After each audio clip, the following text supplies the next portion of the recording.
Kargil memorial day पर India के prime minister Narendra Modi साहब ने पाकिस्तान के लिए एक बड़ी ही सख्त धमकी भेजी है। लेकिन आज जब मैं उस जगह से बोल रहा हूं जहां आतंक के आकाओं को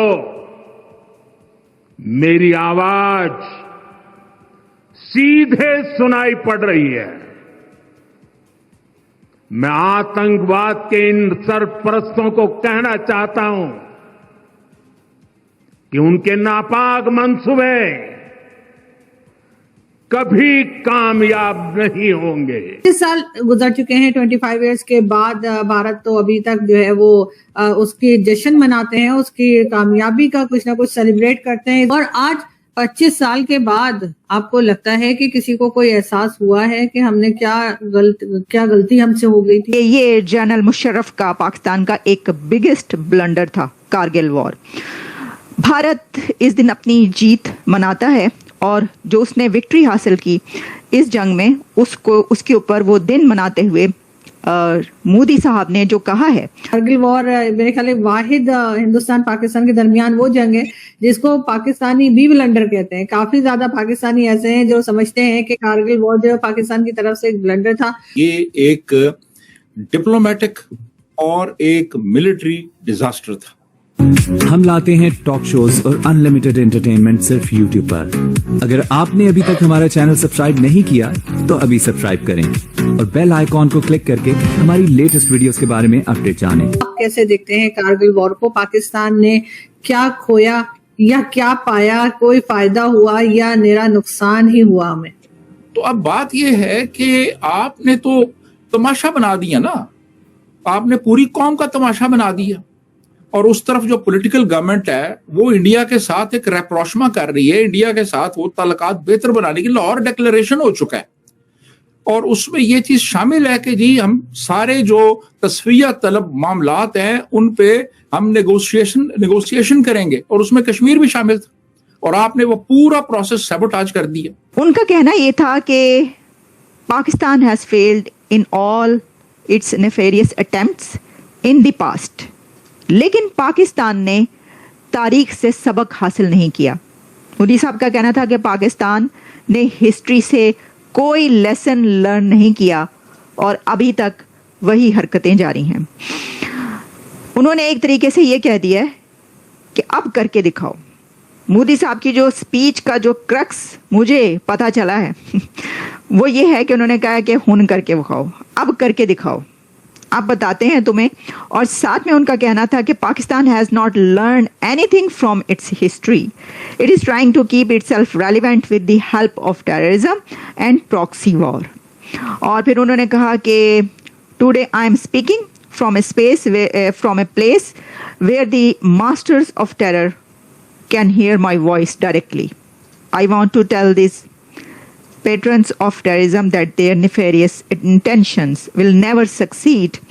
Our soldiers will crush terrorism with full force and enemy will be given a, आप सोच सकते हैं ठीक है जो उन्होंने कहा कि दुश्मन को जो है वो मुंह तोड़ जवाब दिया जाएगा। उन्होंने कहा कि पाकिस्तान को बार बार मुंह की खानी पड़ी। ये जो बात वो कर रहे थे वो उन्होंने बात की है जंगों की। देखिए पाकिस्तान के अंदर और जितने आप अथॉरिटीज़ स्कॉलर्स उठाकर आप उनसे जब भी बात करते हैं, आप जब किताबें पढ़ते हैं, पाकिस्तान के अपने अंदर की स्कॉलर्स की लिखी हुई किताबें, पाकिस्तान के अपने जनरल्स की लिखी हुई किताबें, अपने कर्नल्स की लिखी हुई किताबें, और ये मैं ऐसे ही नहीं कह रही, अभी आपको मैं बताऊंगी कि कौन से कर्नल जनरल ने क्या कहा है। उन किताबों में ये बात कही जाती है कि ये जनरल मुशर्रफ ने जो कदम उठाया था और जो बिगेस्ट ब्लंडर किया था तारीख का, उसने बहुत नुकसान पहुंचाया है पाकिस्तान को। और कहा जाता है कि जितनी जंगें की हैं उसमें सब की सब भारत ने बड़ी एक शिकस्त फाश दी है और बड़ा नुकसान उठाना पड़ा है। लेकिन यहाँ तक कहा गया, अभी आपको बताऊंगी, यहाँ तक कहा गया कि 71 में जितना नुकसान हुआ था उससे भी ज़्यादा जानें इस कारगिल वॉर में गई हैं। ठीक है, ये मेरे अल्फाज नहीं है, मेरे अल्फाज ही है मैं बोल रही हूँ, लेकिन मैं आपको बता रही हूँ कि जो जितने भी शोबाई ज़िंदगी हैं, डिपार्टमेंट्स हैं, उसमें जो लोग बात करते हैं, लोग कहते हैं لوگوں سے میں صرف کوئی عام لوگوں کی بات نہیں کری, اب تو خیر عام لوگوں کو بھی بڑی سمجھ اور بوجھ آ گئی ہے, وہ بھی اب جنگ کے خلاف ہیں, لیکن میں آپ کو بھی بتاؤں گی کہ کون کون کیا کیا کہہ رہے ہیں. جناب یہ ہماری انٹیلیجنس نے یہ امیجز لیے کہ پاکستان نے کچھ نیوکلیئر ویپنز جو ہیں ان کو موو کیا, اور بعد میں رپورٹس ہیں کہ ایون انڈیا کی طرف سے بھی موومنٹ. تو یہ پورا خطہ جو تھا 1.5 ارب انسانوں کا, یہ نیوکلیئر وار کی بالکل ایک ایج تک پہنچ چکا تھا. اور اس کے بعد پھر جو ہمیں اس کا اکنامک لاس ہوا اور جو پولیٹیکل لیول پہ جو پھر کیٹاسٹرافی ہوئی اور جو تعلقات خراب ہوئے نواز شریف کے اور مشرف کے, اور پھر آپس میں جھگڑا شروع ہو گیا, اور اس کے نتیجے میں پھر یہ آپ دیکھیں کہ کو ہو گئی اور اس ملک میں ایک طرح کا مارشل لا لگا دیا گیا, اور ہم نے اپنے فوجیوں کو وہاں پہ ان کی لاشوں کو ایکسپٹ کرنے سے انکار کر دیا کہ جی ہمارے تو فوجی ہی نہیں آئی. جو ڈی مورلائزیشن ہوئی ہماری فوج کے اندر کہ آپ نے ان کو اندر گھسایا اور پھر ان کو آپ نے ان کے حال پہ چھوڑ دیا, اور یعنی انٹرنیشنل لیول پہ جو ہزیمت اٹھانی پڑی, یعنی باقاعدہ طور پہ پریزیڈنٹ کلنٹن نے نواز شریف کو ڈانٹا کہ یہ کیا کیا ہے آپ لوگوں نے. یعنی آپ اس سے اندازہ لگائیں کہ 20 فروری 99 کو پاکستان آتے ہیں, prime minister Vajpayee, Lahore declaration sign ہوتا ہے, اور اس میں کشمیر کا مسئلہ بھی زیر بحث آنے اور اس کو نیگوشیٹ کرنے کی بات ہوتی ہے, یعنی فروری میں. اور مئی کے شروع میں یہ شروع کر دیتے ہیں کارگل, اور اس میں پوری یعنی فوج کو اعتماد میں نہیں لیا جاتا. یعنی آپ فوج تو کیا, میں آپ کو بتاتا ہوں کہ کون کون لوگ تھے اس میں یہ جنرل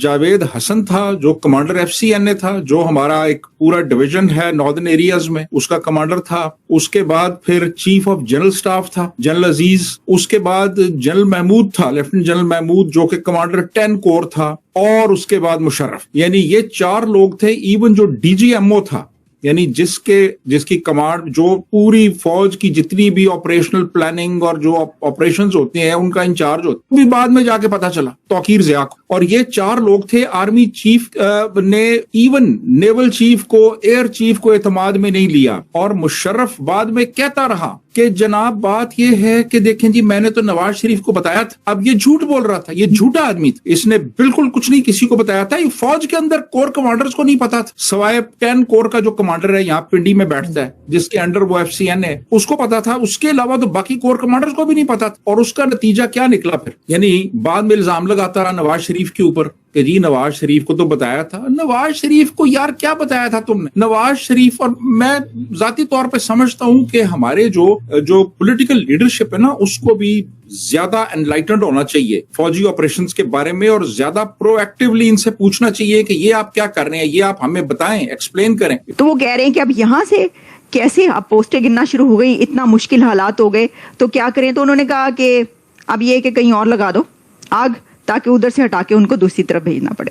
اور ہمیں یہ نظر آتا ہے اس سب اس میں کہ جو بھارت ہے وہ ابھی تو خیر بالکل بھی نہیں, لیکن یعنی اس کا جنگ کی طرف کبھی بھی وہ نہیں رہتا. تو آپ کو یہ ویڈیو کیسا لگا کمنٹ باکس میں ضرور لکھیے. اس ویڈیو کو لائک کیجیے, شیئر کیجیے, سبسکرائب کرنا نہ بھولیے آپ کے چینل EFC.Z کو. تو ملتے ہیں اگلی ویڈیو میں. جے ہند.